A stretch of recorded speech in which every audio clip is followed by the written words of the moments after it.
Elnazi, and what's it like to have families still living in Iran amidst the current turmoil? How do they feel about the situation? What did you think of Um, of course, everybody is upset about the war and everybody is scared about what's going to happen next. It's a very uncertain situation, right?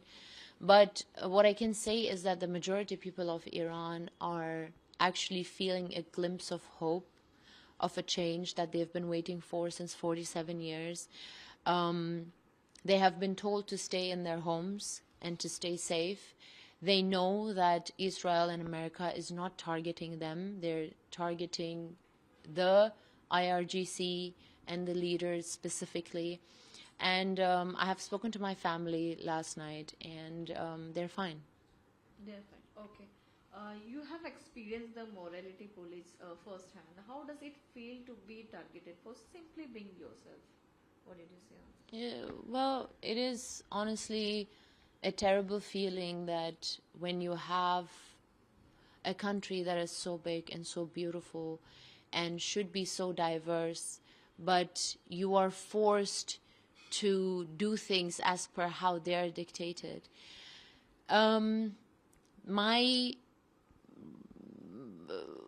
my meeting with the morality police was very scary. I was on my way to do my last set of shopping to leave for Germany again, and I was with my cousin. And that's when I was stopped on the road and I was taken in the morality police van to a place that I don't know where it is. They had taken my phone. My cousin didn't know where I'm going. I just remember my cousin being hysterical, crying and being on the phone and saying they took her. And I just saw the van door closing and leaving. They have made life so extremely scary for people in Iran.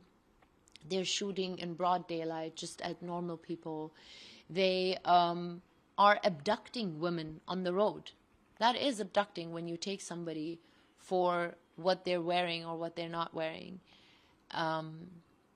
Nowhere else in the world will you see anybody do that unless it's the Taliban, you know? So if we are condemning the Taliban, why are we not condemning the Islamic Republic of Iran? Okay. And can you share a personal story about how the regime restrictions have affected your family? Well, a personal story, I don't think it gets more personal than the fact that my parents had to fled the country. I was very young. My parents were very young. We had to leave our own country. We had to leave our house. We had to leave our families and go to a country where we didn't know anybody, where we didn't know the language, where we didn't know whether we're going to be able to make a good living or not. And this is not just my story. This is a story of 5 million Iranians abroad who are now living in America, in Canada, in Europe, in Australia. None of us wanted to leave Iran, but we had to. We were forced because life was so unbearable. It doesn't get closer than that. And now when I see how I have been able to make something out of myself and how my cousins are living in literal hell every day, it breaks my heart. I wish I could help them, but how can we remove 90 million Iranians? That's their country. They want to stay there. We wanted to stay there. So if something so terrible is happening that so many people have to leave, it means there is something. There are millions of people who are saying, we don't want this regime. So when that's happening, the world should listen. Okay, and you have posted on social media, on your Instagram, that your family is still in Iran, and you have said that you cannot return after opposing the Islamic Republic during the 2022 protest. What did you say on this? Yeah, because there is no freedom of speech in Iran. Everybody who has spoken against the government has been put into prison. We have thousands of political prisoners in Iran right now because they have dared to speak up against the regime. Okay. That's dictatorship. Your friends also went to protest and they were killed. Missiles were even fired at children at the school. What did you want to say on this? Well, it is heartbreaking and it should have never happened. And the worst part of it is that the Iranian government is blaming Israel and America for it, whereas it was their own missile that misfired. And there are videos of it. There is proof of it. Now the IRGC has accepted it because they saw that there are videos of it. But the world doesn't want to condemn them. Okay. And when did you think it's time to leave Iran? What's the time? Well, I think that's when my parents decided, and I think I was about 4 years old when I started hearing talks about we should leave Iran. This is not a safe country to be in. There is no future for our child. And I had not hit 8 years when we then decided to leave for Germany. Okay. What message do you want to convey to Iranian women fighting for their rights? The message that I want to convey to Iranian women and Iranian men, because it's not just women who are oppressed at this point, it's the men as well who are fighting for the rights of their women. I just want to say that I feel for them, that I know their pain, that we Iranians outside of the country are going to be their voice for as long as we can, because we know that their voices are being shut down over and over again. I want them to hold on. I want them to believe. I want them to manifest and hope for a free Iran.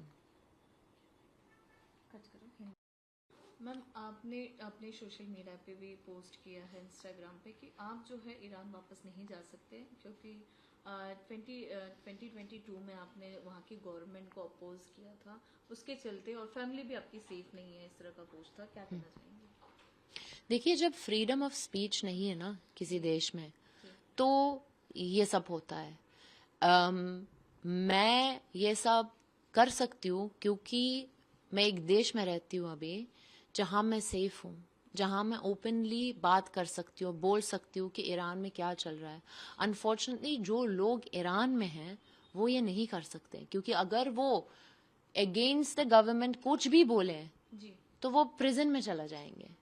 और ना तो ये prison में क्या क्या चल रहा है, इतने सारे स्टोरीज ओवर द इयर्स आए हैं सबके पास कि जो प्रिजन में चल रहा है, they are raping women, they are hurting the political prisoners. They're literally... Okay. Iran जो है वो उसकी ओर से जो मिसाइलें छोड़ी गई वो कहीं ना कहीं स्कूल में अफेक्टेड हुआ है, बच्चों की डेथ्स हुई है. क्या कहना चाहेंगे इस पर? देखिए, हर एक life that is lost is a loss, खास तौर अगर वो बच्चों की है. और अनफॉर्चुनेटली वॉर में ये सब होता है, तो वॉर नहीं होना चाहिए, पहले तो ये है. पर वॉर कैसे हो गया ये भी देखना चाहिए कि एक रिजीम है जो 47 ईयर्स से डेथ टू अमेरिका बोलता है, 47 ईयर्स से डेथ टू इजराइल बोलता है, चुपके न्यूक्लियर बॉम्ब बना रहा है जो बहुत ही डेंजरस हो सकता है अमेरिका, इजराइल और बाकी दुनिया के लिए. आप मुझे बताओ, आपको न्यूक्लियर बॉम्ब क्यों चाहिए? You want to wipe off America, you want to wipe off Israel. You don't care that your own people are suffering right now while you're making the nuclear bomb. You use all of the monies that you have to make this nuclear bomb. You use all of the monies that you have for your proxies who are Hamas, Hezbollah and Houthis, just so they can attack your enemy who doesn't even do anything to you. But you're building all these proxies, you're building all of these terrorist groups, you're attacking people constantly, and then you wonder why the people who... अभी आप मुझे बता देना, अगर कोई आपको और आपके फैमिली सालों से थ्रेट करे, सालों से, और बीच बीच में आपके लोगों को भी मारे, आपकी फैमिली को भी, और आप कॉन्स्टेंटली बोले relax, stay out of it, don't, और वो पीछे जाके कुछ ऐसा इतना बड़ा बनाए ताकि आपके पूरी फैमिली को निकाल सके, तो आप आके इनको स्टॉप नहीं करोगे? आप उनको करने दोगे? नहीं ना। तो यही हो रहा है. So this war is on the shoulders of the regime, because America and Israel have been saying since years that they want a deal. Stop the missiles, stop the nuclear. Iranian people also don't want the nuclear bomb. We don't want that. So why are you making it? So the war started because of that. They did not agree. They rather put their people's life in jeopardy rather than saying, okay, we make a deal with you. Now tell me, who's at fault here?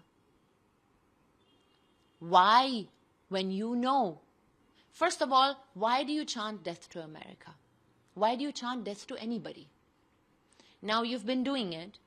America has come now and says, hey, enough is enough.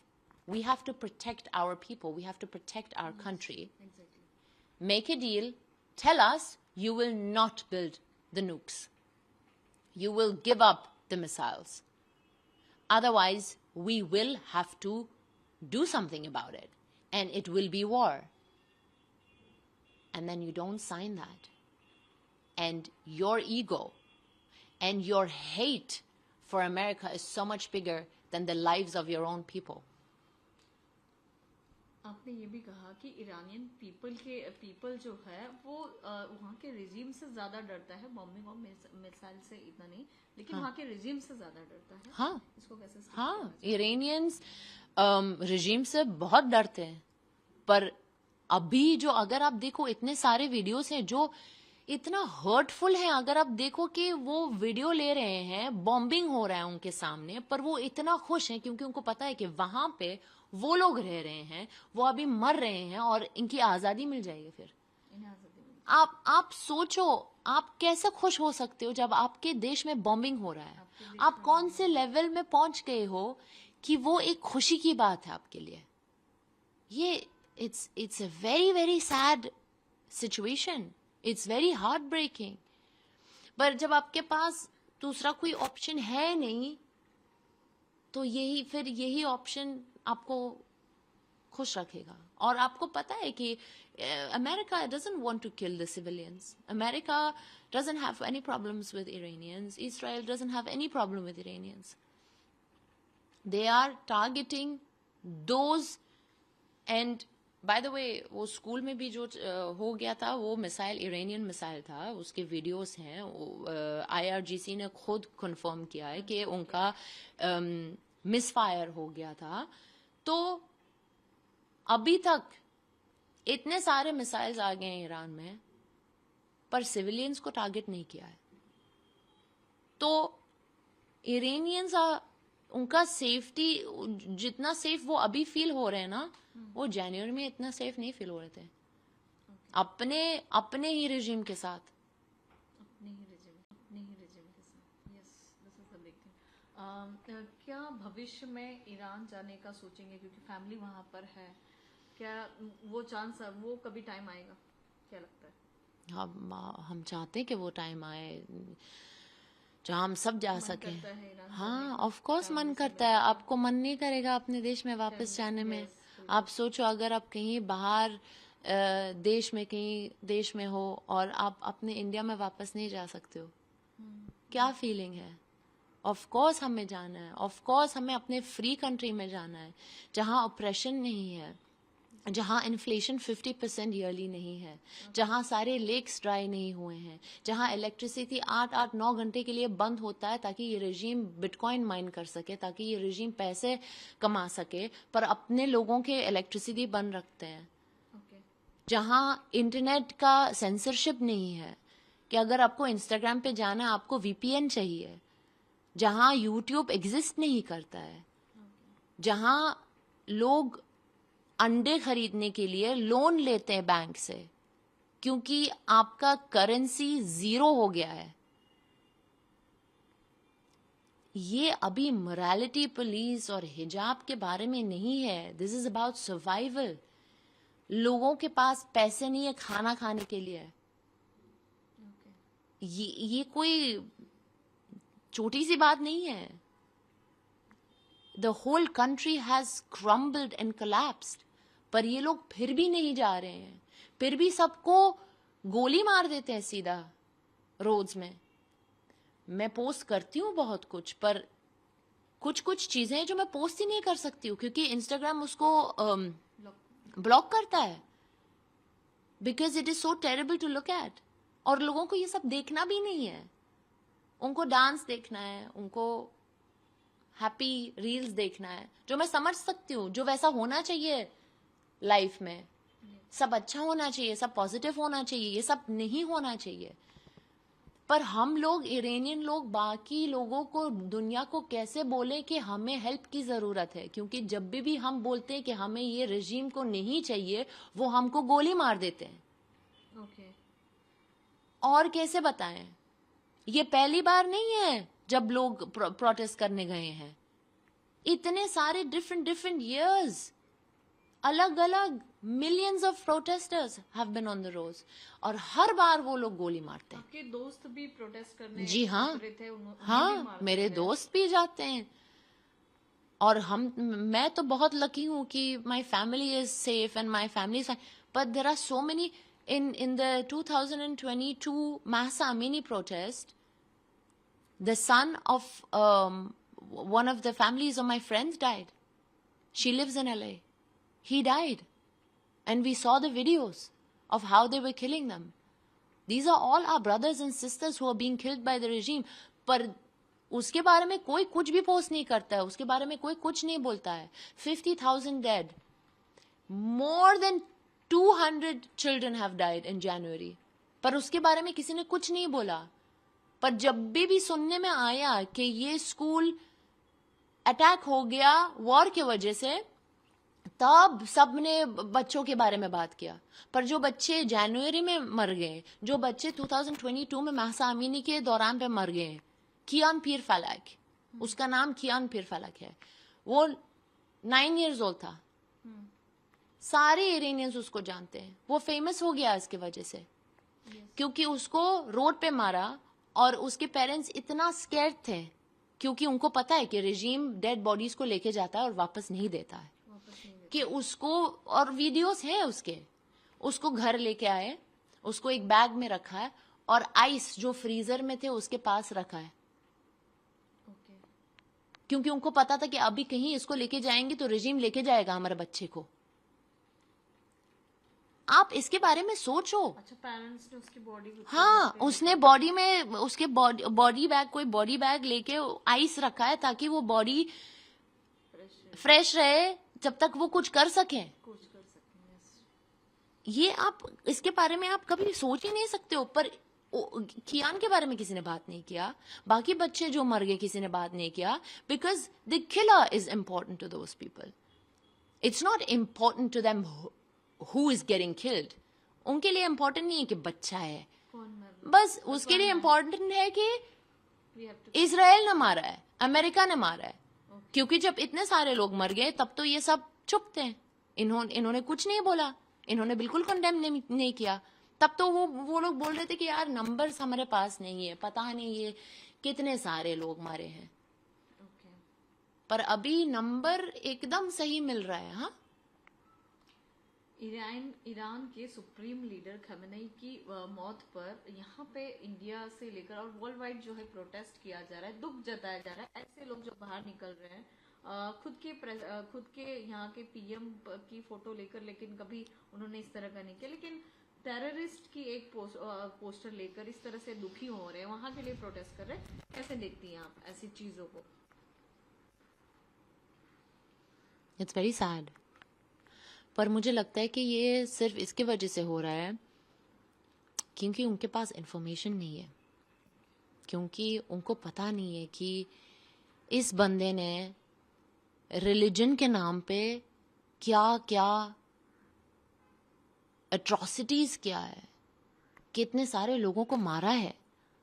उनको पता नहीं है, बस उनको पता है कि ये एक रिलीजियस लीडर है और उनको ये ब्लाइंडली फॉलो कर रहे हैं. पर अगर उनको पता होता,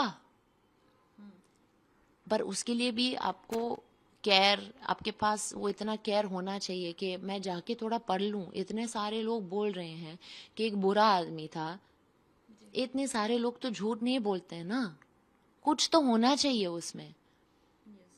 मैं देखती हूँ बहुत सारे फीमेल्स भी आते हैं मेरे पेज पे और बहुत सारे बुरी बुरी चीजें लिखते हैं और मैं सोचती हूँ कि एक फीमेल आपको बोल रही है कि उनके साथ गलत हो गया है, जी.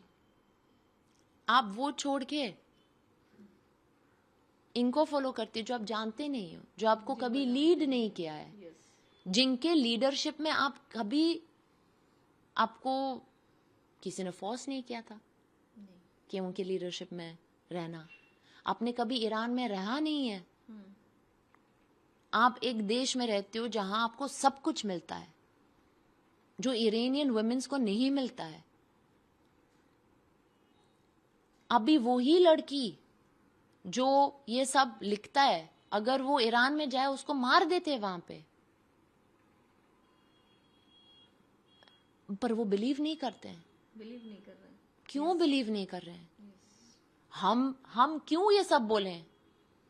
हम वेले थोड़ी हैं. अगर हम खुश होते हैं हमारे लीडरशिप के साथ, हमारे कंट्री के साथ, हमारे रिजीम के साथ, मिलियंस ऑफ पीपल क्यों बोलते कि रिजीम चेंज चाहिए? ये मैं अकेली नहीं हूं ना, उनको पता है कि बहुत सारे लोग हैं कि ये बोल रहे हैं. जी. तो उसमें कुछ होना चाहिए ना. मुझे समझ में नहीं आ रहा है कि लोग क्यों बिलीव नहीं करते हैं जब ये सब लिखा हुआ है, जब ये सब है. आप अभी गूगल कर सकते हो. आजकल जो सब कुछ गूगल और चैट जीपीटी पे मिलता है, इसी जमाने पे आप बिलीव नहीं करते हो, आप गूगल करो, is child marriage allowed in Iran? Yes it is. It is allowed in Yes, child marriage is legal in Iran. And that has been confirmed and written by the supreme leader that child marriage is allowed. And it is also allowed to touch a child that is below 9 years old. Oh my God. It is written, the book exists. I am not saying that. The book exists. You can Google that, you can chat GPT it, you can go find the book. This is not what I believe in. This is what I'm saying exists. And this is what people are living under. And we condemn that. We don't want that. And you should condemn that too. Anybody in the right frame of mind will condemn a leader that says child marriage is okay. खेमेनाई की जब रजीम थी वहाँ पर Iran में, उस समय महिलाओं को लेकर क्या कहना चाहेंगे? किस तरह का अत्याचार होता, जैसे आपने रेप का भी जिक्र किया, क्या वो सब होता था उस समय? होता था, अभी भी हो रहा है. अभी तो कोई चेंज नहीं हुआ है अभी तक. अभी भी कंटिन्यू? हाँ, अभी भी कंटिन्यू हो रहा है. Women are not allowed to travel without their husband's permission. Women are not allowed to get a divorce easily if they want to. Women in court don't have the same, how do you say? You don't have this, like when somebody says something, a guy says something, he has more weight than a woman does. There's no equality. There is no equality. And even when it comes to, imagine now, for example, your father has passed away. Okay. There are 2 women in the family and 1 guy. The guy will get more than the girls. Okay. Even though they're all the children. The same children of the same guy. This is just... In 2026, how can you stand for something like this? Exactly. I don't understand that. And again, this is not only about women. I want to make sure that everybody knows that our men are suffering too. Our men are ashamed of going home at night because they're not making enough money and they can't feed their families. Our men are fighting for the freedom of Iran. Our men are fighting for the equality of the women in that country. And we are very proud of them. This is not just about women anymore. This is about a whole nation that is suffering and suffocating. आप अभी India में रह रही हैं पिछले कुछ सालों से. इंडियन गवर्नमेंट से कुछ मांग करना चाहेंगे, ईरान को लेकर बेसिकली कुछ कहना चाहेंगे? देखिए, मैं इंडियन गवर्नमेंट को ज़्यादा कुछ नहीं बोल सकती, क्योंकि जो मुझे दिख रहा है ना, ये है कि एक गवर्नमेंट है जो अपने लोगों की बहुत ख्याल रखता है, इंडियन गवर्नमेंट. और ये होना चाहिए. हाँ, Indian government might not support the things that would help free Iranian people, पर जब मैं देखती हूँ कि for the Indian government comes the safety and their own people first, मुझे इस बात की बहुत गर्व है. क्या आप इंडिया में रह रही हैं? हाँ, because your people should be your first priority. पर ईरान में the people are not the regime's first priority.